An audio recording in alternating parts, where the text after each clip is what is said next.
Hi everyone, welcome to Soundvault, your latest update for all things rock. I'm Emery. I'm Michael. And I'm Doug, and we will be hosting this new channel with uploads every week.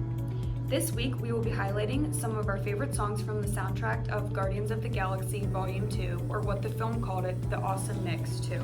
Despite essentially being a compilation of old songs, the soundtrack was actually Billboard's 8th best-selling album of 2017, with 6,000 units being sold.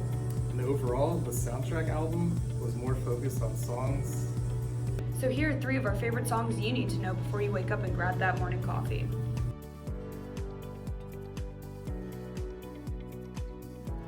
So Emery, what's the first song on the agenda? Starting with the song Fox on the Run, which was released by the British band Sweet in 1974 as a single and was featured in the soundtrack. The song itself is a glam rock song, which was what Sweet was known for. An interesting note is that the song was only used in the promotion and trailers for the film, but was still included in the official soundtrack for the film.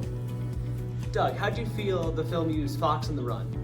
Well, the song helps portray the mobile nature of the Guardians, and the upbeat and overall positive tone of the song matches the tone of a comedy film would go for. But overall, I feel like the song itself is just a nice glam rock song from the era of music the film soundtrack draws from the 60s and the 70s.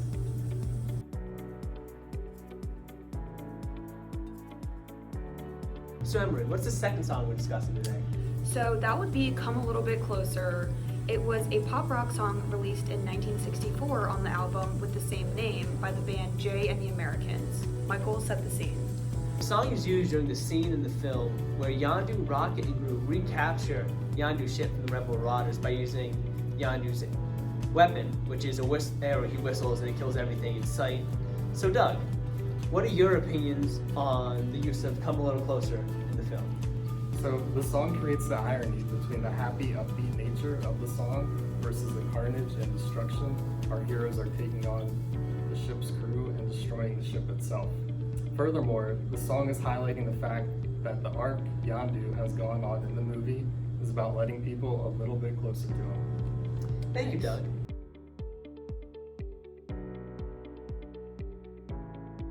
So Emery, what song are we discussing during the last segment today? That would be Fleetwood Mac's 1977's classic pop rock song, The Chain. The song is used during the scene in the film after the Guardian's ship crash lands into a forested planet. During the scene, tension has been rising throughout the film between the group members has come to a head and the group decides to split up. Simultaneously, Star-Lord's father appears in a mysterious spaceship and introduces himself to the group and asks Star-Lord to come with him. Star-Lord accepts, splitting the group up both physically and emotionally. Alright Doug, how do you feel about this film's use of that song? So I feel they use this song to highlight the current fracturing of the team. The scene is less than 1 minute long, but the segment of the song used the lyrics, "If you don't love me now, you'll never love me again. I can still hear you saying, we'll never break the chains." So these lyrics signify the current fracturing of the team, both on an actual and emotional level. It can also be foreshadowing that Quill's father's real plan was to destroy the living universe and doesn't actually love it like Star-Lord loves his team. Thanks for listening. Make sure to tell us your favorite song from Guardians of the Galaxy down in the comments.